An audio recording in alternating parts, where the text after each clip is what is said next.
આ સૂત્ર શાશ્વત આપણે શાશ્વત સૂત્ર કયા કયા? પહેલો નૌકાર, બીજું કરીમી બંધ અને ત્રીજું નમૂછણા. તો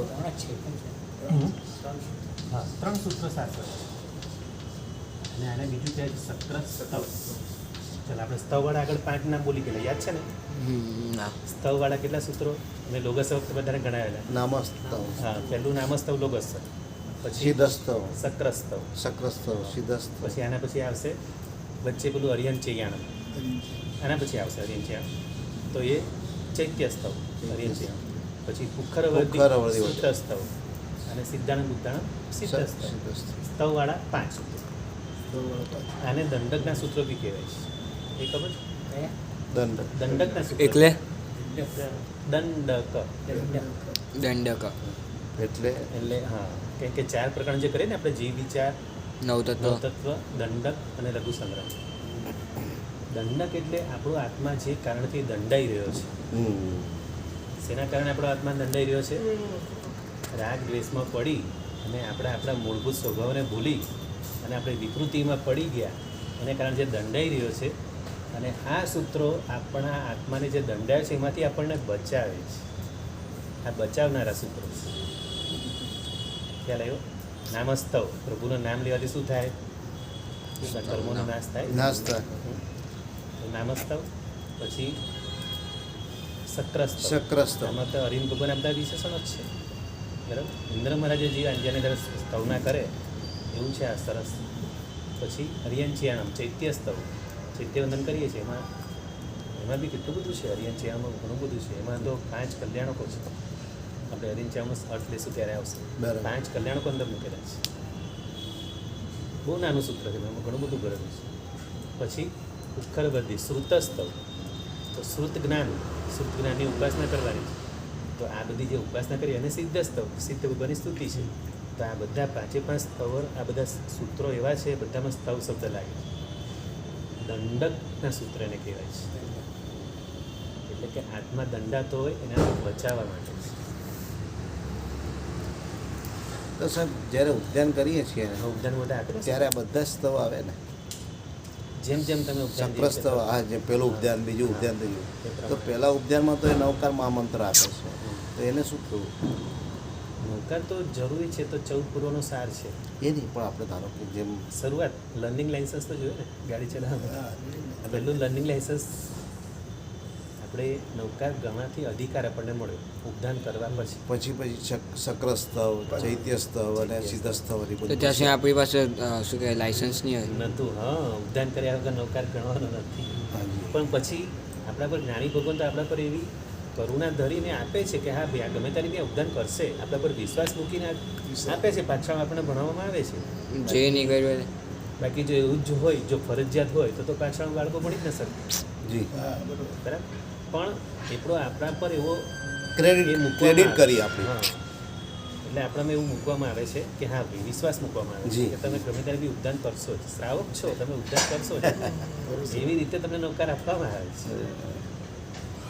જે નહીં કર્યો એમનો નહીં કર્યું એને પણ જાગૃતિ રાખવાની, ભાઈ મારે ઉદ્યાન કરવો છે, મારે એ ભાવ રાખવાનો અને એ રીતે જ ભણવાનું છે. થઈ ગયા 35 બી થઈ અરે વાહ, વાહ, સરસ થઈ ગયું તો સારી વાત છે. અરે સાહેબ, એક વસ્તુ કહું, નાની ઉંમરમાં જેટલો થઈ જાય ને ખરેખર બહુ ઉત્તમ છે. બધું 99 ને બધું નાની ઉંમરમાં કરી લે, પછી બધું 99 બી થઈ ગયો. સરસ, બહુ ધન્યવાદ. મોટી ઉંમરમાં થતું નથી. એ અઘરું પડે સાહેબ. તો આનો પહેલો શબ્દ છે નમોથુણમ. નમસ્કાર કરવા પૂર્વક હું સ્તુતિ કરું છું. આમાં 2 શબ્દ ભેગા કરે છે, નમોથુણમ. હું નમસ્કાર કરવા પૂર્વક, થુણમ એટલે કે સ્તુતિ કરું છું.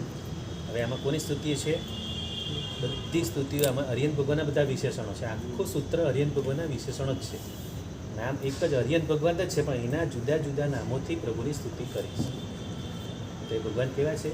નમોથુણમ અરિહંતાણમ ભગવંતાણમ, કે જે અરિહંત છે. અરિહંત એટલે શું ખબર છે ને? આપણે નૌકારમાં બધું જોઈ ગયા છે. શત્રુનો નાશ કરનારા, પોતાના રાગ ને દ્વેષથી શત્રુનો નાશ કરનારા એવા અરિહંત. અને અરિહંતાણમ, અને આગળ કીધું છે ભગવંતા. ભગવાન તો ભગવાન છે પણ કયા? જે અરિહંત છે એ ભગવાન છે. હરિયન છે ભગવાન. પહેલાં અરિહંત છે પછી ભગવાન છે. એટલે હું એવા ભગવાનને જ સ્વીકારું છું કે જે અરિહંત છે. જી એટલે આનો મતલબ બીજા બધા મિથ્યા દેવો બધા નીકળી. આ શાશ્વત સૂત્ર છે, આમાં કેટલું બધું પદાર્થ મૂક્યો છે.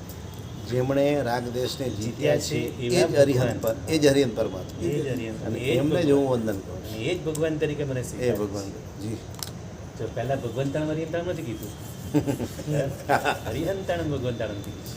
બરાબર? કે જે અરિહંત ભગવાન છે, જેમણે 18 દોષોથી રહિત છે, જેમણે રાગ દ્વેષને જીત્યા છે, જે 34 અતિશય યુક્ત છે, જે 8 પ્રાતિહાર્યોથી શોભતા છે, એવા અરિહંત ભગવાનને હું નમસ્કારપૂર્વક સ્તુતિ કરું છું. જી કેટલું બધું આપી દીધું. બહુ ડીપમાં છે, શાશ્વત સૂત્ર છે. તો આમાં 3 શબ્દોમાં પહેલી ગાથા છે. હવે બીજી ગાથા, આઈ ગરાણમ તિથયારણમ સંયમ સમૃદ્ધા. એટલે કે આઈ ગરાણમ એટલે કે આદિ કરનારા. શેની આદિ? આઈ એટલે કે આદિ. શેની આદિ કરનારા? ધર્મની આદિ કરનારા. કેમ કે દરેક ભગવાન જેવું એમનું કેવર્ધન થાય, એવું જેવું સંવત્સરણ રચાય, સૌથી પહેલાં ત્યાં એમને જે પણ એવા દીક્ષા લેનારા હોય એમાં જોઈ કે એમાં ગંધર્વને યોગ્ય કોણ છે. પછી એ ગંધર્વ ભગવંતોને રાસક્ષર નાખે, એમને ત્રિપદી આપે અને શાસ્ત્રની સ્થાપના કરે. એટલે શરૂઆત થઈ આદિ, ધર્મની આદિ કરનારા, ચતુર્વિધ સંઘની સ્થાપના કરે. બરાબર? એટલે આઈ ગરાણમ, પછી તિથયારણમ, તી ઉપર ભાર દેવાનો તિથયારણમ. આને કીધું છે સંયમ સંબુદ્ધાણમ. આઈ ગરાણમ તીર્થયા સંયમ સંબુદ્ધાણમ. એટલે કે પોતે આ તીર્થયા એટલે તીર્થના તીર્થના એટલે આ ધર્મની આદિ કરનારા અને આ તીર્થના. હવે તીર્થ એટલે શું? ચતુર્વિધ સંઘની સ્થાપના કરી, શાસન સ્થાપ્યું. એ શાસન એ જ તીર્થ. ભગવાન પોતે પણ નમો તીર્થસ્થ કહીને બેસે છે. જી પ્રભુ દેશના આપતા પહેલાં ચૈત્ય વૃક્ષને પ્રદક્ષિણા દે છે અને પછી આપણે શ્રી સંઘને નમો તીર્થસ્થ કહીને બેસે. કેમ કે આ સંઘમાંથી જ નવા તીર્થંકર થવાના છે. છે. આમાંથી જ કોઈ નવા ગણધર થવાના છે. એટલે શ્રી સંઘને તીર્થ કીધા. ભગવાન જેમને નમસ્કાર કરે એવા સંઘની આપણે નિંદા કરાય છે ના થાય. આઈ ગરાણ તીર્થયામ અને સંયમ સમૃદ્ધાણમ.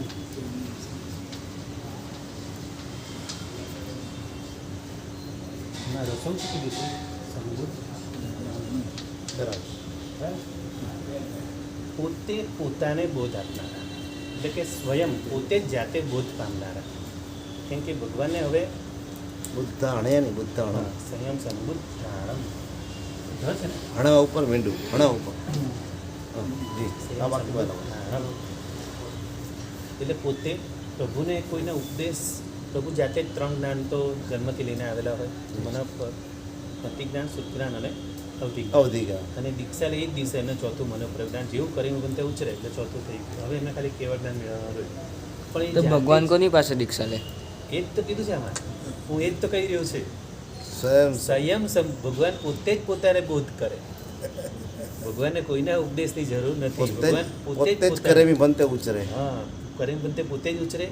એટલે તો કરીમ નમૂત્રણ બને શાશ્વત છે ને. જી કેમ કે ઇન્દ્ર મહારાજા જ્યારે પણ પ્રભુના 5 કલ્યાણક હોય તો ઇન્દ્ર મહારાજા એમની સ્તવના કરે, નમોત્તમ દ્વારા કરે. અને એમાં કીધું છે સંયમ સમુદ્રામ, પોતે પોતાને ઉપદેશ કરનારા.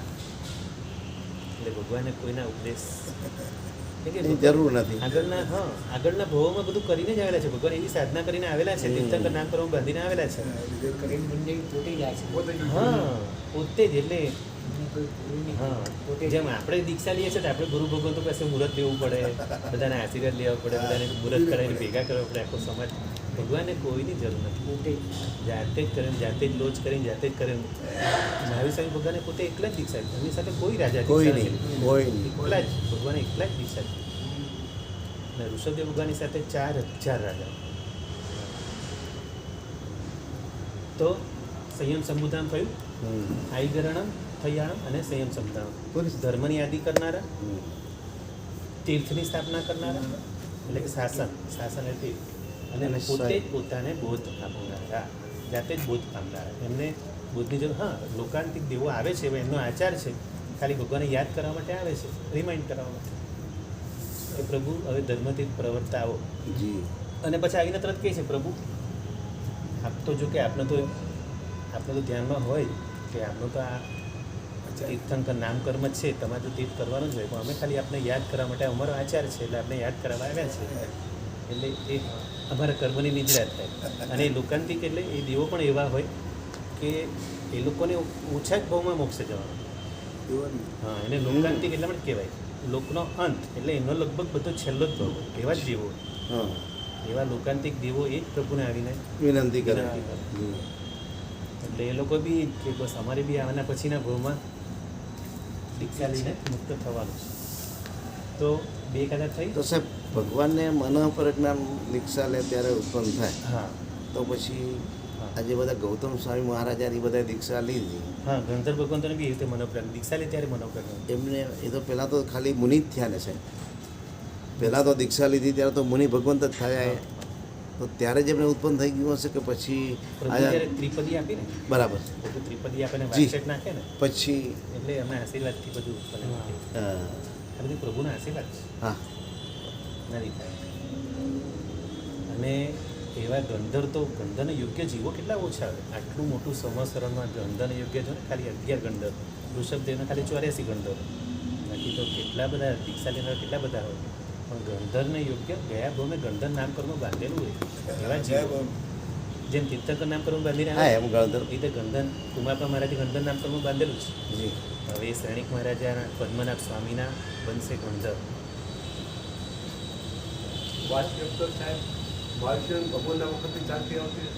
ખાસ તો ઇન્દ્ર મહારાજા મોટો થાળ ભરીને લાવે, સોનાનો થાળ ભરીને વાગશે. તો ઋષભ મહારાજ વખતે નહોતો વાંસ કે હા? ઋષભ મહારાજ વખતે વાંસ બધા વખતે હતું ને, કેમ નહોતું? એ પણ કહે છે કે મહાવીર સ્વામી ભગવાન વખતે ચાલુ છે. તમે એવું પૂછ્યું કે ખાલી ભાઈ સાહેબ ભગવાન? બધા જ ભગવાન, દરેક તીર્થંકર દરેક ભગવાન. તીર્થંકર હા, ગંધર્વ ભગવાનને વાક્ષેપ નાખે. અને દરેક તીર્થંકર પરમાત્માને આ ઇન્દ્રો આવીને આ જ રીતે વિનંતી 3 કરે પદી, હા. કે સાહેબ હવે ધર્મ રીતિની હા, સ્થાપના કરો. લોકાંતિકો દેવો આવીને વિનંતી હા. કરે, 1 વર્ષ સુધી વરસીદાન આપે, હા પછી પ્રભુ દીક્ષા લે, પછી પ્રભુનો જે દીક્ષાથી કેવડના સુધીનો મૌન પર્યાય હોય. જી અને હા, બધા 1000 વર્ષ કેટલા ઋષભદેવ ભગવાન 1000 વર્ષ મૌન રાખ્યું. વિચારો, 1000 વર્ષ રાખ્યું. પેલા બધા રાજાઓ પૂછે છે કે ભગવાન અમારે શું કરવાનું? રાજા તો બિચારા ભૂખા છે, હવે કરવું શું? દીક્ષા તો લીધી બધા 4000 રાજા. ભગવાન તો મૌન છે, ધ્યાનમાં ઉભા છે, કંઈ બોલતા નથી. પછી એમ કરતાં કરતાં બધા કોઈ તાપસો બની ગયા અને કોઈ વનના જંગલના બધા ફળ ખાવા દેખાય. આ ઉઠવા લાગ્યું, શું થાય છે? એટલે આવી રીતે જ બધા ધર્મ છૂટા પડે. તો આઈગ્રામ ડિફરન્સ એમ સંબોધાણું. હવે આવશે પુરુષોત્તમાણમ. એટલે ભગવાન કેવા છે? પુરુષોમાં ઉત્તમ. ઉત્તમ.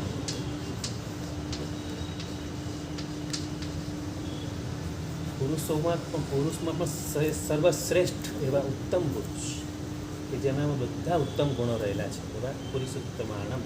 પછી પુરુષ સિંહાણમ એટલે પુરુષોમાં સિંહ સમાન.